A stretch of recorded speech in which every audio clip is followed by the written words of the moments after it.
Le Turkménistan, pays d'Asie centrale avec un PIB de 90 milliards de dollars, est connu pour détenir la quatrième plus grande réserve de gaz naturel au monde, ainsi que pour le cratère de Darvaza, également appelé la Porte de l'Enfer. Dans ce contexte, après avoir obtenu son indépendance à la suite de la dissolution de l'Union soviétique en 1991, la nation turkmène a suivi le même chemin que d'autres nations d'Asie centrale, tombant sous les régimes autoritaires des dictateurs Saparmurat Niyazov et de son successeur Gurbanguly Berdimuhamedov. Ils semblent obsédés par des statues dorées et des bâtiments extravagants, tout en promulguant des lois étranges, telles que l'interdiction du doublage et la création d'un jour férié national en l'honneur de l'Alabei, une race de chiens natifs du pays. Sa population de 6,5 millions d'habitants souffre d'une répression intense. Selon le classement de Freedom House, le Turkménistan est le 3e pays au monde avec le moins de droits politiques et de libertés civiles, devançant même la Corée du Nord autoritaire et se plaçant derrière seulement le Soudan du Sud et la Syrie. Dans cette vidéo, nous allons comprendre comment le Turkménistan cache la dictature la plus extrême du monde et comment cette nation parvient à maintenir ce modèle depuis si longtemps.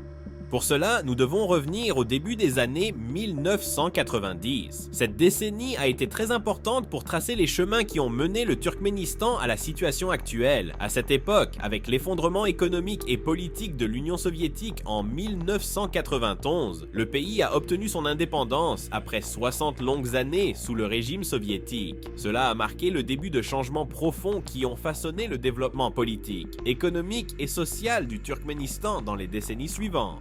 Un bon exemple de cela est le choc économique qui a suivi l'indépendance, un phénomène qui a touché de nombreuses ex-républiques soviétiques. La transition d'une économie socialiste à une économie de marché capitaliste a été un défi, alors que certaines ex-républiques soviétiques des pays baltes, par exemple, ont suivi un modèle plus occidental, cherchant des marchés extérieurs et ouvrant la voie à la démocratie dans les premières années après l'effondrement du bloc soviétique. La situation était très différente dans les nations d'Asie centrale. Pratiquement tous les pays de la région sont tombés sous des régimes autoritaires après leur indépendance de l'Union soviétique.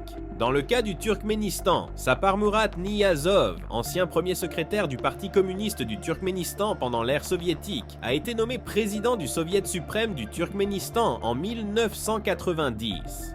Par la suite, avec l'indépendance du pays, il est devenu président en tant que seul candidat aux élections restant au pouvoir jusqu'en 2006. Cela a été principalement garanti par une série de manœuvres politiques qui lui ont permis de se maintenir en poste si longtemps, y compris un mandat à vie, une centralisation du pouvoir autour de lui et le fait que ses décrets étaient convertis en loi.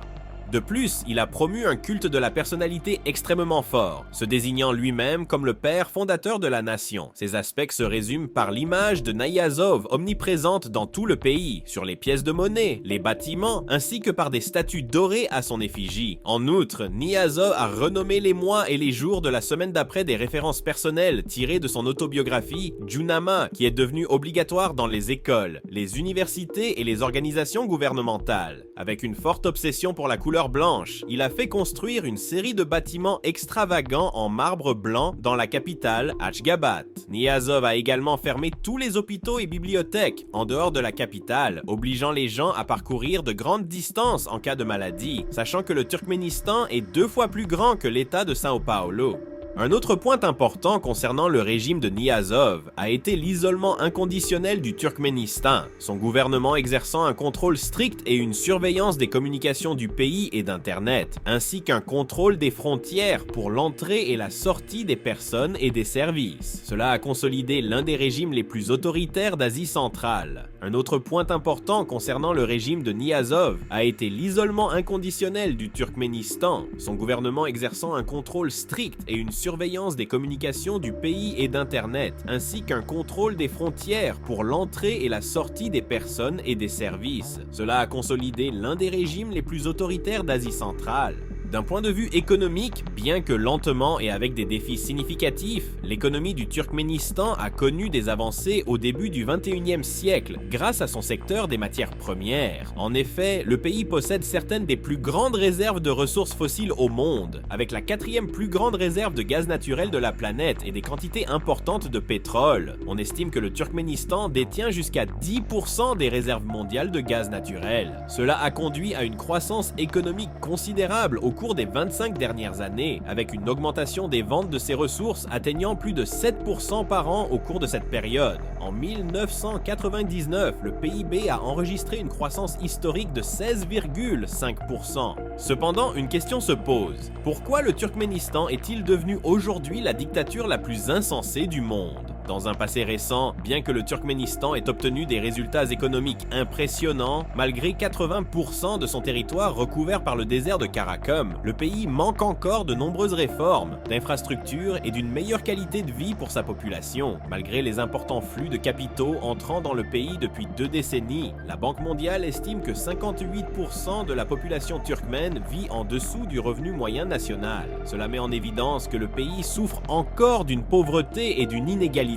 intense. Cela s'explique par le fait que le gouvernement consacre une partie des ressources nationales à des dépenses inutiles et que le manque de diversification économique ainsi que la corruption généralisée limitent le potentiel de croissance et de développement du pays. Depuis son indépendance, l'économie du pays est dominée par la production de gaz, tandis que son industrie lutte pour progresser en raison du contrôle rigide exercé par le gouvernement sur le secteur industriel et les entreprises. Cela a conduit à la création de conglomérats d'États profitant de leur proximité avec le pouvoir pour pratiquer des prix élevés sur des produits de faible qualité. Ce problème n'est qu'un des nombreux défis auxquels le Turkménistan est confronté. En 2021, le pays a souffert de problèmes importants liés à la stabilité de sa monnaie, le mana, qui a perdu 11 fois sa valeur en avril 2021. En ce qui concerne la production de gaz, selon les données de 2023, malgré l'ampleur de cette production, l'extraction de gaz au Turkménistan est caractérisée par une faible efficacité, principalement en raison des méthodes d'extraction employées. Cela entraîne des fuites constantes de méthane dans les champs gaziers du pays, qui en 2022 ont dépassé le volume des émissions du Royaume-Uni. Le Turkménistan est ainsi devenu l'exemple classique de la manière dont des gouvernements excentriques et hautement interventionnistes, malgré des richesses naturelles importantes, peuvent dominer la prospérité d'une nation et imposer de plus grandes difficultés à leur propre population, même après la mort de Niyazov. Son successeur, Gurbanguly Berdimuhamedov, a maintenu le régime autoritaire et extravagant. Il a, entre autres, interdit les voitures noires, inauguré une statue de 6 mètres d'un chien de race à l'abeille, classé comme patrimoine national, ainsi qu'une statue le représentant à cheval. En outre, il a pavé la voie pour que son fils, Serdar Berdimuhamedov, devienne président en 2022, remportant plus de 70% des voix et promettant de poursuivre la politique étrangère de son père. Cela indique clairement la continuité du modèle de gouvernement vécu au Turkménistan depuis la fin de l'Union soviétique. Ainsi, le Turkménistan est un pays extrêmement riche en ressources naturelles et l'un des plus grands exportateurs mondiaux d'énergie. Pourtant, la dictature extravagante et oppressive instaurée sur le sol turkmène a donné naissance à l'un des régimes les plus interventionnistes et autoritaires au monde, bloquant le développement pour sa propre population. Cela a conduit à ce que la nation soit surnommée la Corée du Nord de l'Asie centrale. Si la nation parvenait à se libérer de l'autoritarisme et à promouvoir une plus grande efficacité dans son secteur des matières premières, tout en diversifiant son économie, elle pourrait attirer des volumes considérables de revenus et d'investissements, suffisants pour améliorer les conditions de vie de son peuple et devenir un pays prospère dans le futur. Merci à vous d'avoir suivi cette vidéo jusqu'ici. Si possible, commentez ci-dessous le prochain sujet que vous souhaitez voir sur la chaîne. En outre, n'oubliez pas de liker, de vous abonner et de partager ce contenu avec vos amis. Merci encore pour votre attention et à la prochaine vidéo.